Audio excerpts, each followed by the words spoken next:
One of the queens of self-publishing has released a book via traditional publishing. We're going to talk about that as soon as the intro is done.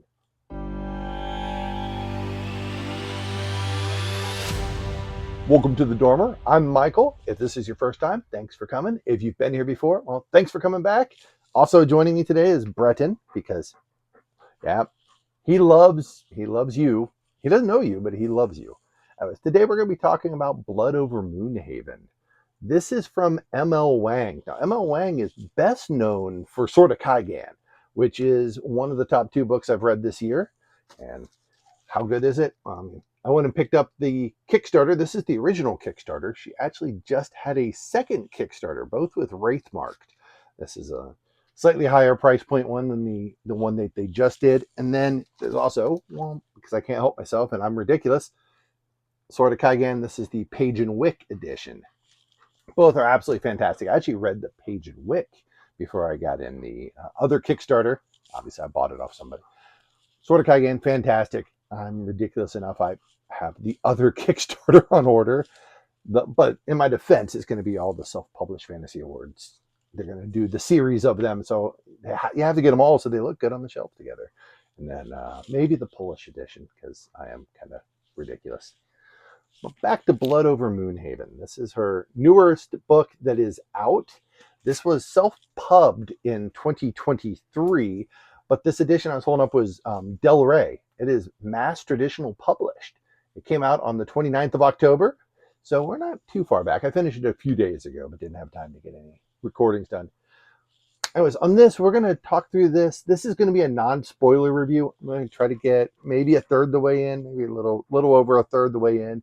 We're not going to hit the big reveal plot twist that M.L. Wang is fantastic for. Sword of Kaigan, amazing at that level, and I think this one hit me harder. So we're going to talk about that. Before we get going on this, themes. Now, there's a lot of themes in this book, and I think some of it comes down to really where M.L. Wang and her history comes from. If you read on her website, she mentions her father was a Han Chinese. So he was definitely the majority. He was not a minority where he grew up, and he didn't move over to the States until he was an adult. His mother is an American white woman, so she also was not a minority. And so it's really kind of interesting that they together had a minority child because she's half Chinese and definitely had the an experience that the parents didn't have. And I think some of that kind of plays out because you can see that her topics oftentimes repeat. Or at least in a couple of the books I've read from her, that she's hit the same tones often, but the stories are fantastic, very different, and not preachy, which is something I definitely like. I see themes that are really big in this. Sexism, a lot of sexism in this. Glass ceilings, there is a limit to what women are allowed to do or what they can handle. Certainly we have an element of either, you can take it one or two ways, either racism or a xenophobia. We know the people who are being held down look different. Not sure, like her definitions was hair color. So it's hard to know. It's like, wow, all right. She's doing a very good job on making it not directly in line with European colonialism and the extent of that. But it's definitely colonialism. To that degree, I'd actually technically call it colonialism adjacent. And I think the best example of this, because it's colonialism, but back home with the colonizers. I think the biggest one I've seen recently that did that well was the first season of Carnival Row on Amazon Prime, where you had the people who bad things were happening and came to, come on up if you need to, that came over to the main capital, where they're going to be treated as second-class citizens. We also have an element, and I don't know if this was intentional, maybe it's just the language, they definitely feel Victorian British. They definitely feel British to me, and I'm kind of, oddly enough, some people occasionally reference this as along with Babel, namely because they're both dark academia, but they also both feature British people being terrible. So, which is refreshing. Normally it's other groups being terrible, so we get to add that in. Let's see a couple things on ML. She is from the States, so American author. Right, grew up in I believe Minnesota. So we start off the book. This is really hard to do with the fur monster down here. I wish you could see him. He's just like kind of moving back and forth. Sooner or later, he's going to cause an earthquake on our camera. I think that's going to happen. But so chapter 1 kicks off with the Quen. So the Quen are the people who are going to be held down. They are the people living outside the city, outside the safety, and they're out in the wilds. And we're starting with the last of the Caldone. It looks very Romanish with an AE ending at it. They are steppe hunters, and they are running. The last of them are running, and they're trying to get to the city, which is safety.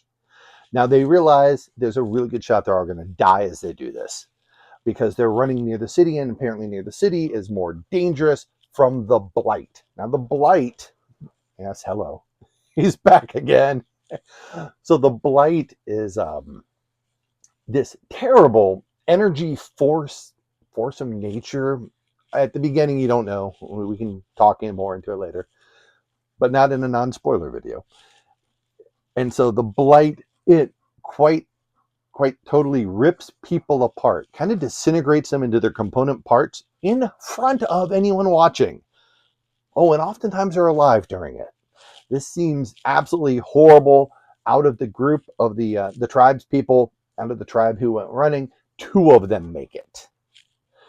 Is Tomil and his niece. So his brother-in-law was carrying the baby. The brother-in-law gets hit by the blight. Baby even gets slightly struck but lives. The mom takes him. They push on. The mom gets hit by the blight, dies. Tomil picks up the niece and makes it all the rest of the way to the barrier where it's safe from the blight, where the barrier guards are there. And they're only going to let in Quen if they can work. They have to be able to earn their keep. Very, yeah, oh, definitely kind of sounds like European beliefs on that, at least from that time period. And he gets there, and they're not going to let the baby in. Babies are just, right? They're not going to let a niece in. So he lies, says this is his daughter, and by their rules, they can't actually keep the daughter out. But if he didn't say this was the daughter, or if they thought he couldn't work, they would kick them back out to be ripped apart by the blight in front of the guards. A little ways in, we actually get some guards' perspective, or we hear about it secondhand from the guards' perspective. And so not everybody's on board with this horribleness, which I think kind of proves that not everybody knows what's going on. All right, so as we hop over to our main character, she's Siona, or Siona, Siona. I'm going to go Siona Freenon. And she is 26 years old, and she is driven. She is brilliant. She is as good as anybody there. However, she has the unfortunate problem of being a woman in a society that has limits on what they can do. But she, no matter what, she wants to be the first female high mage. So there's mage levels, and really talented women were always kept down as like, I don't know, tutors, like raise the kids along the path before the serious men take it on and take care of it. Her mom died while she was young. The dad disowned her. Dad didn't have time for a girl. Disowned her, sent her off to her aunt and cousin to raise her. So the aunt and cousin, who are just working class people, they end up raising her and taking care of everything. There is going to be an earthquake here. The punk is entertained right now. His aunt and cousin put in all their time and effort, get her to where she gets all the training she needs, doesn't have to go get a job like a lot of women in this society will. Instead, she can just train and learn. Again, tons of sexism here, which is interesting. There's a lot of sexism and barriers, but she's got a mentor, Archmage Brigham, who brought her in and she learned from, worked in his labs, helped him on things. He is there and he is promoting her. He is definitely an agent for her becoming a high mage. He is battling other high mages who are very much not wanting a woman on this level. They've never had one, and if you have never had one, how do we survive one? We don't know what's going to happen if we have one. So, but he helps her train and helps her calm. And yeah, his theory is that Tiran, that's the name of the city, the Tiran, they need her help because she is very good at mapping energy or finding energy, which they use their magic system, which is really cool. It's cool scientific ish based. I mean, it's definitely kind of like the late 1800s science fiction. I love that. Really nice drawing in the copy of the book I've got on how they use this spell device. They use this, I'll look it up. I'll put it on the screen. But they use a device where they use that to get the information and can pull it in. He just tried to nom me, I think, goofball. She's great at bringing this energy in from the other world. Now, what the other world is, who knows? But they have energy, and you can siphon it and bring it in to power things that they need, like the tea kettle, the trains, the lights. Everything is being powered by this other world energy. And the barrier. Now, the barrier surrounds the city, and that's what keeps the city safe from the blight. So obviously, it's an important thing to them. They need to have the barrier going. And Tyrion, other people, they tend to base this. The magic is religious there. God gave them the magic. God is who chose that Tyrion will prosper even when everything else in the world goes, well, to shit. Tyrion's going to make it. They're going to prosper. And she is there to try to get in as a high mage. And she's like, yeah, I'm going to do this. I'm going to win. You know, she wants to go down in history. She wants to be the one woman who beat it, who beat the system. Well, surprise, she passes. She actually gets in. Wouldn't really be much of a dark academia if she was kicked out, would it? So she's in. And then, once you're in this high mage, right? All things are fixed. Everybody immediately gives her full respect. She's not going to run into any sexism barriers anymore. This would not be an Emma Wang book if women were not trampled upon. But, hey, she wrote it, not me. So no, give her flack if you want to. No, in the ML book, she shows up and they're just absolute, just like almost like jocks, just ripping like a woman is here. Well, we're all going to go have drinks and do shots, but she's not coming. In fact, we didn't even give her an assistant. There's no assistants available. Sorry, no assistants available. No assistants available, puppy. I know they are mean. That's right, buddy. So yeah, no assistants available. Instead, they tease her and they say you should use Tommy, the janitor, the Quen janitor, the barbarian janitor. Now, of course, immediately you would picture that's who I would associate myself with. Which is kind of funny. So I'm more on the dark academia side, but I can go both ways. Nice. Tommy. So she goes, you know what? You're right. I am so much better than you. Previous student. And this previous student was actually her mentor's previous student. And that guy was trying to sabotage her from the start, and she recognized it. He's trying to do the thing. You ever seen where sometimes guys in like different events will just like pick on other guys, trying to establish like a dominance order? He's definitely doing that to her, and she's not going to take that crap. So when he says in jokes, here, you should use Tommy the Quen as your apprentice, she goes, all right, fine, and chooses him, takes him in, starts actually teaching him. Turns out this is Tamil from chapter 1. This is the guy who a few years before carried the girl who by this point is now actually in, like, I don't want to say adult. She's probably some sort of mid-teen by this point, maybe early teen.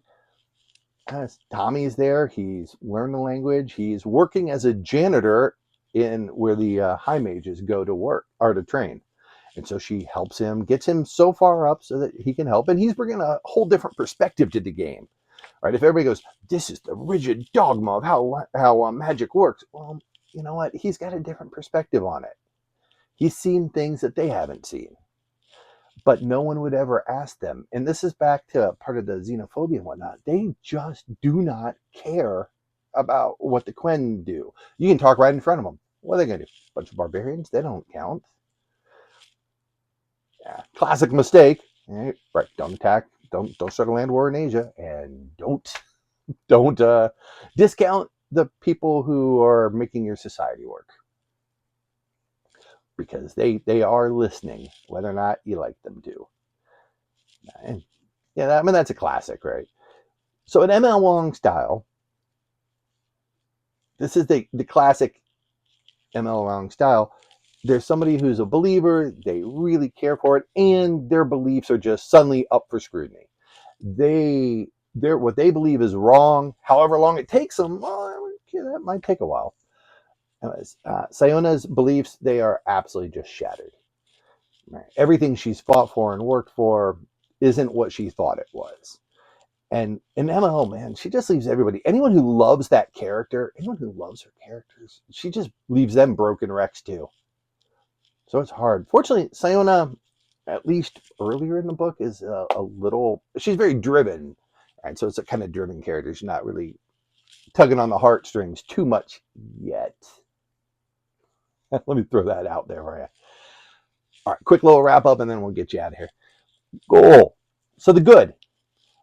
The midpoint plot twist. Emma Wang is an absolute master at having a midpoint plot twist that makes you feel very uncomfortable. Certainly makes the characters uncomfortable. Maybe makes us uncomfortable. It was really well done. I think this is her best one. The weird. Did I mention she does plot twists and things like oftentimes the like certain sort of Kaigan, the inciting the main incident's kind of near the middle, and then you kind of flow through the ramifications. This one's not doesn't follow the same pattern, but the big plot twist happens later.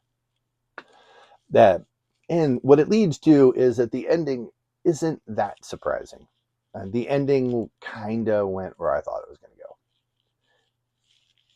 Happens.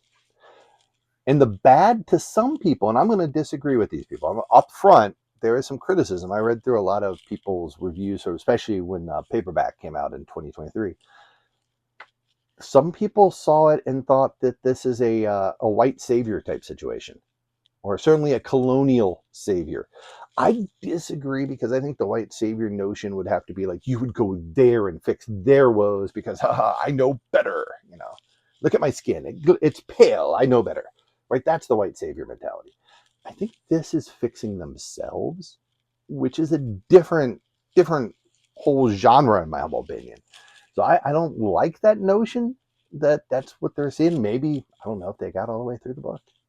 Who knows? Or they did, and just that's what they took from it because obviously reading's very subjective. We all see things and we all latch on to certain parts. Maybe that's what they latch on to, and my experience is different, so I latch differently. Disagreeing with them on that. All in all, I thought it was a fabulous read. I gave it 4.5 stars.